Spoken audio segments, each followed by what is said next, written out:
Testimony begins. Hello, what I'm going to tell you is not a story, it's a warning, one that can change your eternity. I saw what happens to people who die with their hearts full of bitterness, and I assure you it's much worse than you could imagine. I didn't hear it from books or movies, I lived it, and from that moment on, my life was never the same. If you're listening to this, it's not by chance. God wanted you to read this message, because there's something you need to let go of before it's too late. Before continuing, I want to ask you something important. If you haven't done so yet, subscribe to the channel. Here we share real experiences, warnings from heaven, and testimonies that are not entertainment, they are calls from God. What you're about to hear could save your soul or the soul of someone you love. So, activate the bell, leave your like, and stay with me because the next few minutes could be crucial for you.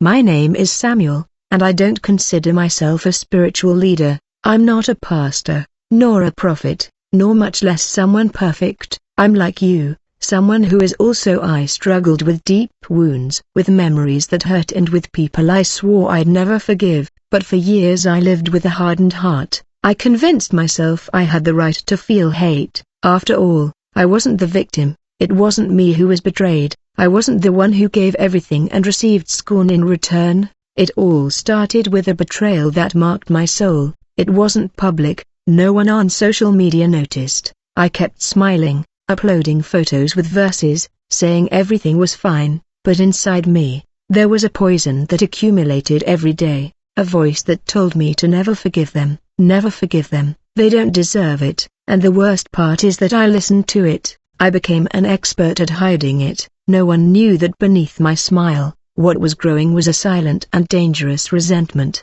One night while I was praying, everything changed. It wasn't a pretty prayer. It was an explosion.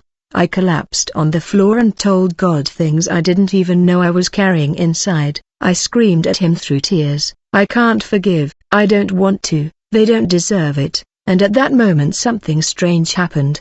The room grew cold. It wasn't a natural cold, it was as if the atmosphere had been absorbed by another dimension. I felt a weight on my chest, I couldn't move. I closed my eyes, and then I experienced it. I saw a dark place, not a common darkness, but one so dense that it seemed to swallow hope. A disturbing silence covered everything until I heard a heartbreaking scream. It wasn't a physical scream, but the soul of someone suffering, not from physical punishment, but from a wound that never healed. I saw human figures wrapped in shadows, tied with chains. They weren't iron chains. They were memories of betrayals, of insults, of abuse, memories that repeated themselves over and over again, like endless torture. They were people who never forgave, and now their eternal torment was reliving the pain without respite. I'm not telling you this to scare you. I'm telling you this because it's real. There are many who believe they are right with God, but they live with their souls infected with resentment. They pray, they sing, they go to church, but they continue to hate in secret, and that bitterness, even if no one sees it, it's leading them down a very dark path. In the next few minutes, I'm going to tell you the most shocking thing I witnessed in that revelation. I'll tell you about the different types of people who are trapped in that state. The silent bitter one, the vigilante who believes their hatred is just, and the conditional forgiver who says I forgive you but never lets go. I'll also share with you how God showed me the way out, how He showed me that forgiveness is not a gift for others, but a key to free yourself. Before I continue, I want to ask you a direct question. Is there someone in your life you need to forgive? A wound that still bleeds inside, even if you ignore it on the outside. Stay with me, because this testimony may not only be a warning, but the opportunity God is giving you to heal and be free once and for all. What I saw can save souls. Then it was so clear I find it hard to believe that there are those who say such things don't exist, but I wasn't asleep. It wasn't an ordinary dream. It was as if my spirit had been taken to a place where time didn't exist and masks were useless. In that place, I saw faces, but they weren't normal faces. They were faces distorted by pain, by accumulated resentment. People who weren't screaming from physical punishment, but from the weight of a burden that they themselves refused to let go of in life. There was a woman who walked in circles, surrounded by the same scenes over and over again. Her husband's betrayal, her mother's words, the humiliation she suffered as a young woman. She couldn't get out of there. She was trapped in her own memory. Every detail was so vivid that it seemed to be happening at that very moment, and every time she tried to escape, a shadow pulled her back into the center of that pain. God made me understand something at that moment. It wasn't him who locked her there, it was her decision not to forgive that kept her captive. It was her "I'm right" that chained her. Then I saw the man had a strong appearance, like someone respected in life, but now he was hunched over with his eyes closed, as if he were trying to avoid what was happening around him. He muttered over and over again, "I was right, I was right, I was right," but no one listened to him because in that place, reason is useless when the heart is full of poison. He had lived justifying his resentment, believing that his pain was a sufficient excuse not to forgive, but now his soul was trapped in that same argument, like an eternal echo that wouldn't let him move forward. It was then that I heard a voice. It wasn't an audible voice like the one you're hearing now, it was more like an impression that penetrated directly to the soul. The voice telling me this is not a physical punishment, it is the eternal reflection of a heart that was never healed. Bitterness not only contaminates, it binds, and everything you don't let go of in life you will drag with you for eternity. That phrase shook me because I understood that many of us carry wounds that we justify but don't heal, and in that place there are no excuses, no pretexts, only spiritual truths become visible. In the midst of all this, I began to identify patterns. It wasn't just a random experience, there were types of people there, as if each represented a different face of the same problem. The first was the silent bitter person, that person who always seems fine on the outside, even kind, but inside, holds a grudge and knows how to hide it. They never explode, but they never let it go. They live remembering what was done to them, and even though they don't say it, their heart has become a prison cell. Then there was the vigilante, that person who believes they have the right to hate, who says things like, "If you knew what they did to me, you would understand." They believe their anger is justified because the harm they suffered was real,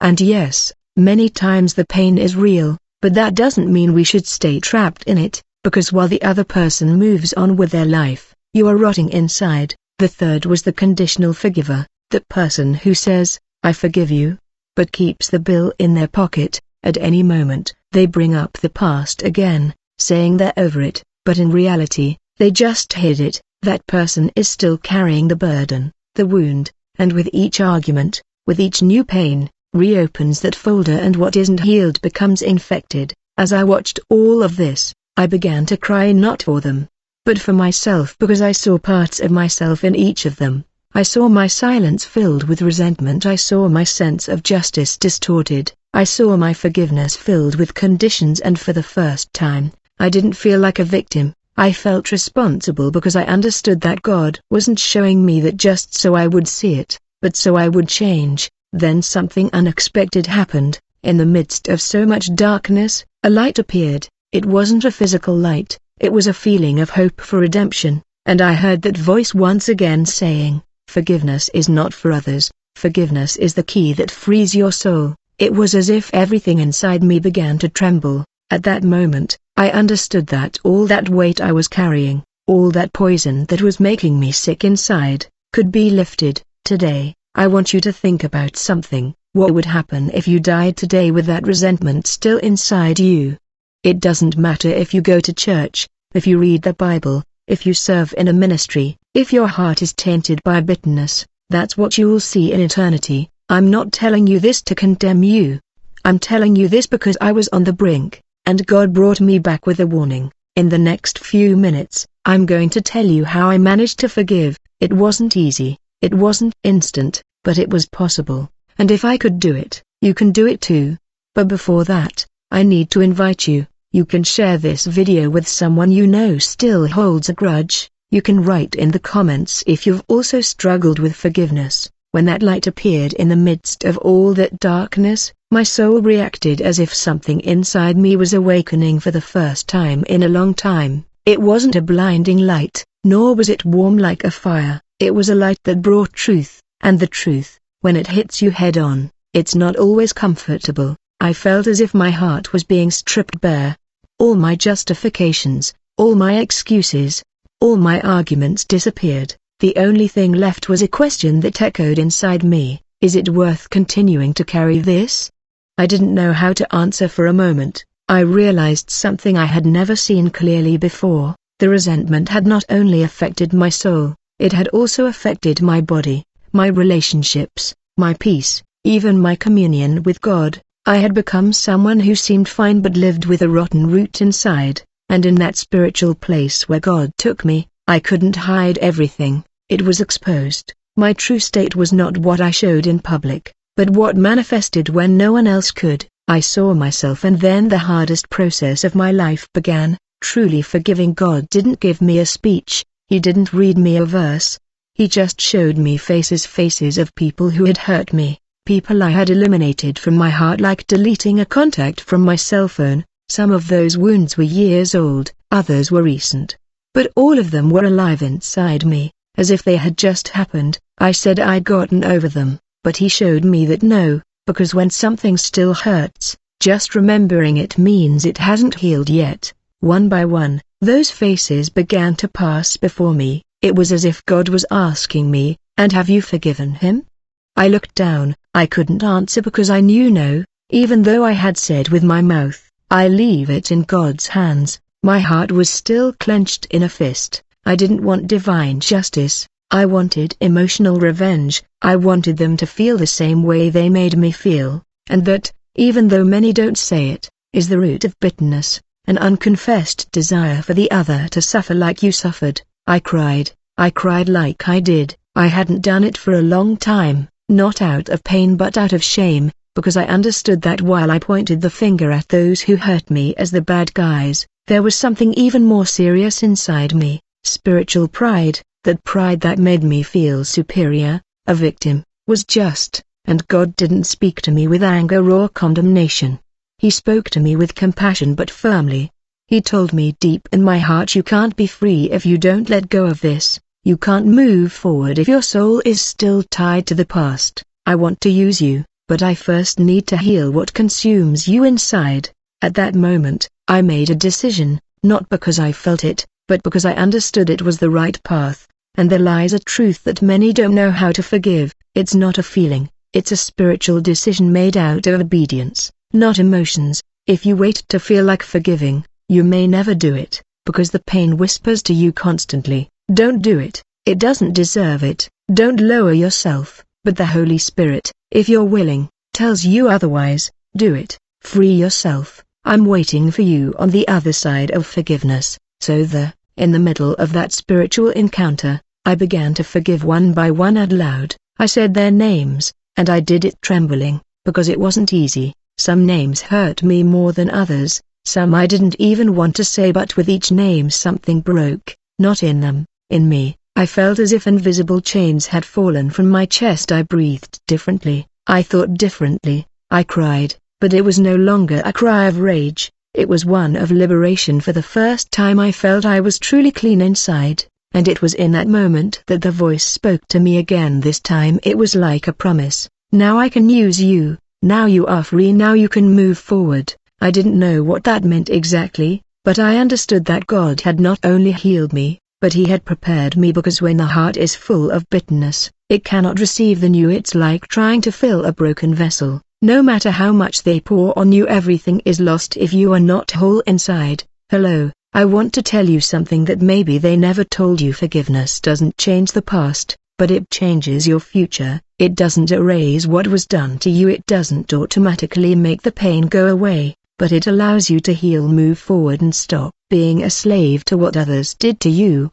And when you make that decision, it's as if heaven itself leaned in your favor. I got out of that experience being someone else, not because I had all the answers, but because I finally had peace. And believe me, peace is worth more than reason. Forgiveness gave me back my life, it gave me back my rest, my joy. I no longer had to pretend, I no longer had to avoid certain topics, I no longer had to look the other way. When something reminded me of the past, I was clean. And if you're reading this, know that God wants to do the same with you. No matter how long you've been carrying it, it doesn't matter if the pain was recent or comes from childhood, it doesn't matter if it was your partner, a family member, a spiritual leader, or yourself. Yes, you too may need to forgive yourself. Because sometimes the greatest resentment is the one we feel toward our own mistakes. In the next few minutes, I'm going to tell you how my life changed completely after that experience, the things God began to restore, and how I even came face to face with one of the people who hurt me the most. What happened there was a miracle, but before continuing, do something with me. If you're ready to let go, comment below, Lord, I want to forgive. It doesn't matter if you still don't know how. Confession opens a door. This is just beginning, and what's coming is even deeper after that spiritual experience. Everything changed in me. It wasn't something mystical or exaggerated, it was real. The next day, I woke up with a strange feeling, as if my soul was breathing for the first time in years. I didn't have that pressure in my chest. There were no dark thoughts swirling around in my mind since early in the morning. I felt light, not because the world had changed, but because I had changed inside. And believe me, when you free yourself from bitterness, even your colors look different. However, what came next wasn't easy because God didn't just want me to forgive from the heart. He also wanted me to show it with actions, and that's where many back down. Because forgiving in prayer is one thing, but looking into the eyes of the person who destroyed you and doing it without hatred is another level, and that was the next step the Lord asked of me. He spoke to my heart with a phrase that resonated in me for days. He said, healing is not here, complete if forgiveness isn't put into practice. A few weeks passed and one of the people who had hurt me deeply sent me a message. It wasn't an apology, just a few cold words, almost as if nothing had happened. The me from before would have ignored that message, deleted it, and said, it doesn't deserve my attention. But the healed me understood that this was the test, the opportunity to show that forgiveness wasn't just emotion, but transformation. I prayed, took a deep breath, and responded, not with pride, not with distance, but with love. I said, hello, thank you for writing. I'm fine, and I hope you're fine too. I don't hold anything back in my heart. God bless you. My hand trembled as I wrote that, not because it was difficult, but because it was the first time I felt true compassion for the person who had hurt me. In that moment, I confirmed that forgiveness not only frees you, but also makes you mature spiritually. I was no longer a victim, I was someone who had overcome evil with good, and what happened next was even more surprising. That person responded. He told me he never thought I would respond kindly, that he expected rejection, that he assumed I hated him, and then, with halting words, he asked for my forgiveness. I don't know if it's ever happened to you, but hearing someone who hurt you ask for forgiveness, genuinely, after having secretly forgiven him, it's like a seal from heaven confirming that God is in control of everything. I cried again, but this time it wasn't out of pain, it was out of gratitude, because I understood that when you let go of bitterness, God can begin to restore things that seemed impossible, and not only that, He begins to use you as an instrument of peace in the midst of broken relationships. Because what began as a wound, God turned it into a platform to show His love, and from that moment on, things began to happen that I didn't expect. People who had stopped talking to me began to approach me again, others asked me for advice, some even told me, I don't know what you did, but I see you differently, and I answered them the same. It wasn't me, it was God. He showed me what was in my soul and taught me to let go. And here I want to pause for a moment to speak to you who are watching this video, because maybe you've also said, I've already forgiven him, but I never want to see him again. Or maybe you think I've left him behind, but I don't want to even mention it. And maybe there's still something there inside that needs to be. I don't condemn you for that. I understand, I was there, but I want you to know something. God doesn't want you to live with chains disguised as dignity. He wants to give you real freedom, and that freedom begins when you decide to face what once destroyed you, with the power of Christ's love. You don't need to seek that person out today, you don't have to force a conversation, but you can pray for them, mention them with a clean heart, and if one day God allows a reunion, be ready to respond as they would, because true forgiveness doesn't wait for the other to change. Change yourself first, and God will take care of the rest. During this time, I also began to heal other areas. My relationships improved, My emotional health began to stabilize. I slept better, I felt more present, more human, more at peace, and I discovered something I never imagined. Forgiveness also brings physical and mental restoration. Many live sick, not from viruses or bacteria, but from grudges that have festered in the soul, and when you decide to free your heart, your whole body feels it. You can't imagine how many times after that experience, memories came back to me. I had thoughts like, but what they did to you wasn't fair, or why did you have to be the one to forgive? And every time those thoughts came to me, I remembered what I saw in that spiritual dimension. I remembered the trapped faces, the souls chained by their own hatred, and I said firmly, I prefer to live free even if they've hurt me, than to die with my soul tied to what they did to me. Perhaps you also need to repeat that today. Say it with me right where you are. I prefer to live free even if they've hurt me, than to die tied to what they did to me. Because freedom is a choice, love is a decision, and forgiveness is the path of the brave. In the next few minutes, I want to tell you how that forgiveness not only healed me but also impacted other members of my family, because what God begins within you inevitably begins to flow outward. And sometimes your act of forgiveness can be the beginning of the restoration of an entire generation. But before continuing, if this message is touching you, I want to invite you to share it with someone you know is still hurting.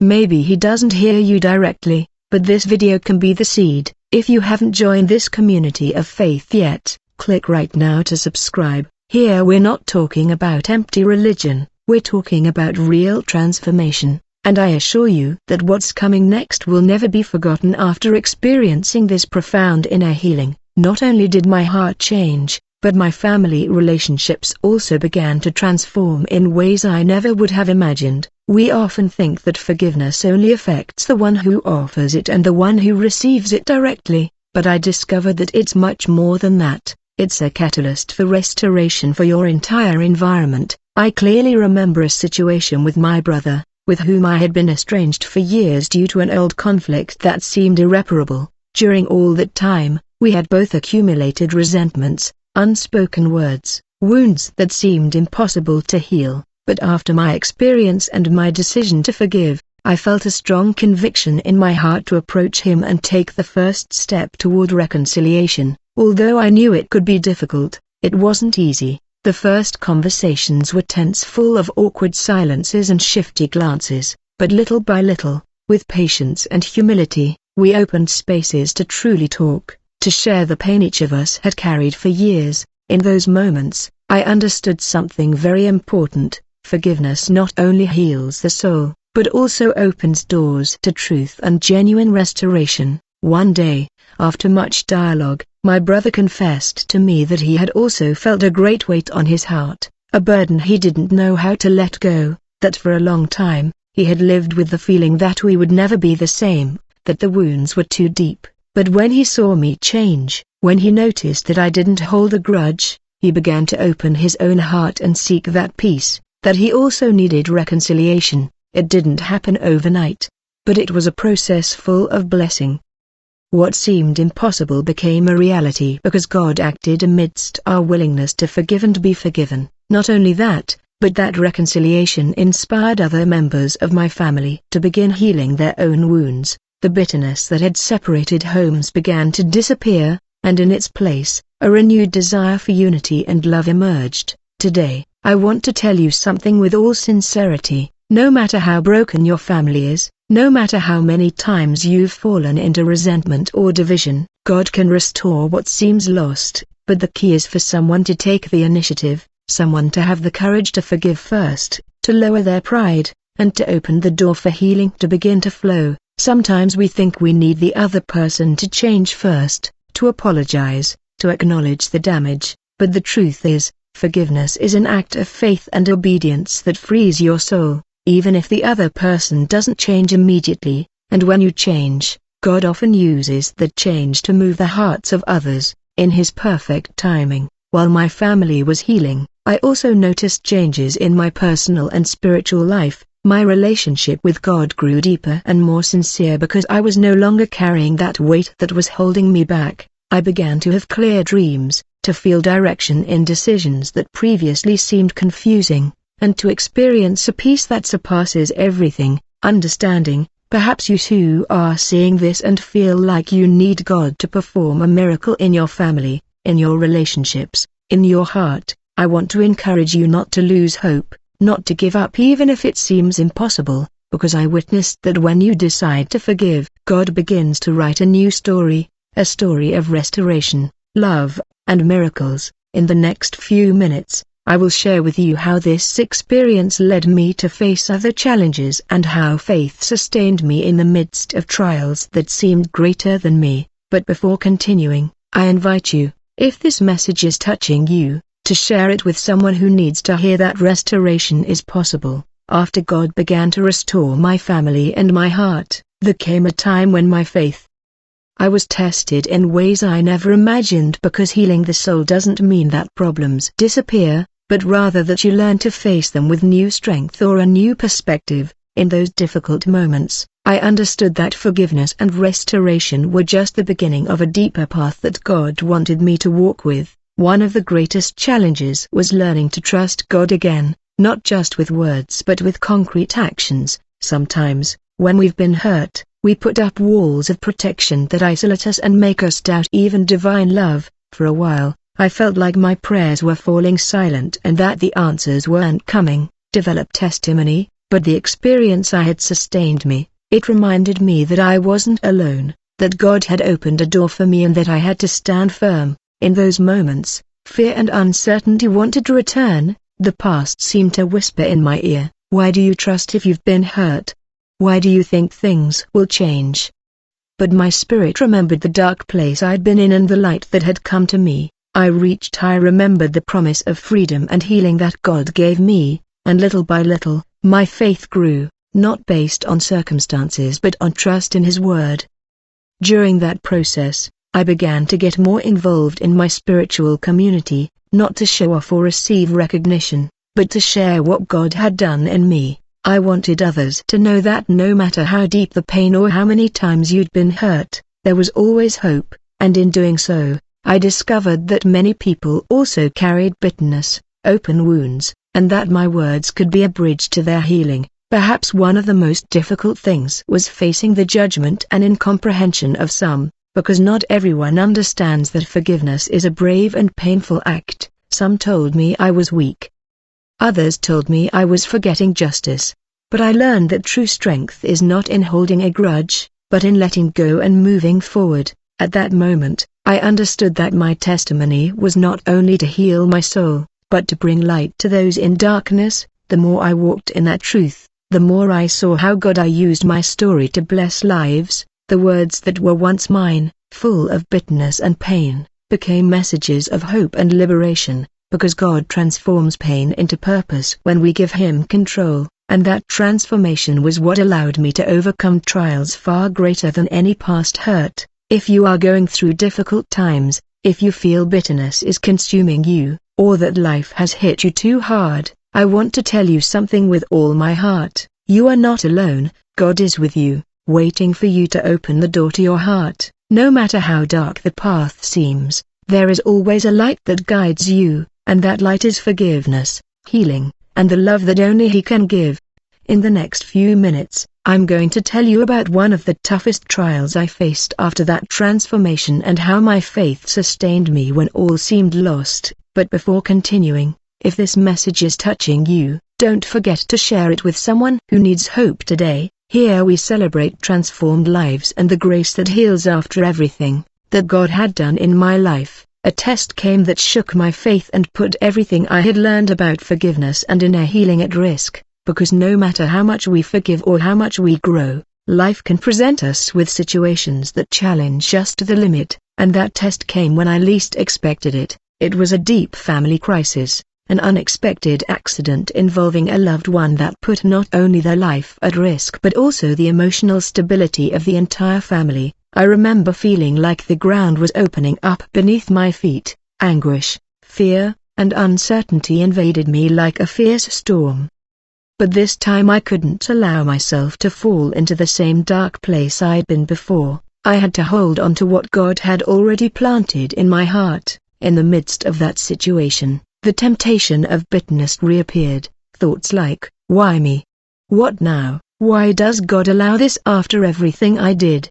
Thoughts began to haunt my mind, but something inside me refused to give in. I remembered the light that reached me, the voice that spoke to me of forgiveness and liberation, and although the pain was intense, I decided to keep my faith firm. I prayed harder than ever, not only asking for a solution to the problem, but also for peace for my heart and for my family. In the midst of the trial, I began to see small but clear signs that God was working, maybe not in the way I expected, but in His time and according to His will, and that taught me a great lesson. Faith doesn't always change circumstances, but it always transforms those who have it. During those days of anguish, I remembered the power of community. I wasn't alone. People from the church were praying with me. That gave me unexpected strength. I understood that although the path can be lonely at times, faith is a bond that unites those who believe and can sustain us in the strongest storms.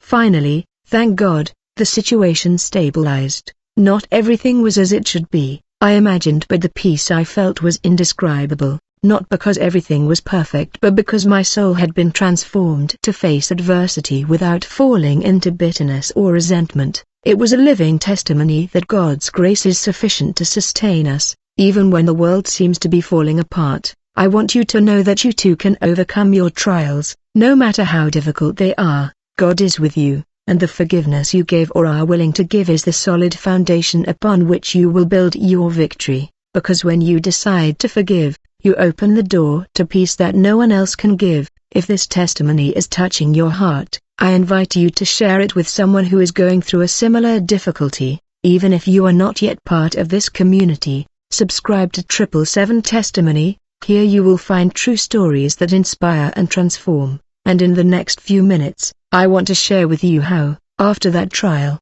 God used me to help others who were trapped in bitterness and pain. After facing the toughest trial of my life, I experienced something that changed. My perspective completely changed. God began using my story to touch other lives. It wasn't something planned or sought after, but a supernatural movement that surprised me and filled me with gratitude, because, as I told you before, forgiveness and healing not only transform those who receive them, but also turn them into a channel of blessing for others. I began to give my testimony in the local church. At first, it was only for a few, but little by little, people began to approach me to tell me their own wounds, stories of bitterness, resentment, betrayals that seemed impossible to overcome, and every time I listened, I felt the same pain I had felt, but also the hope that they could move forward. One day, after a special service, a woman approached me with tears in her eyes and said,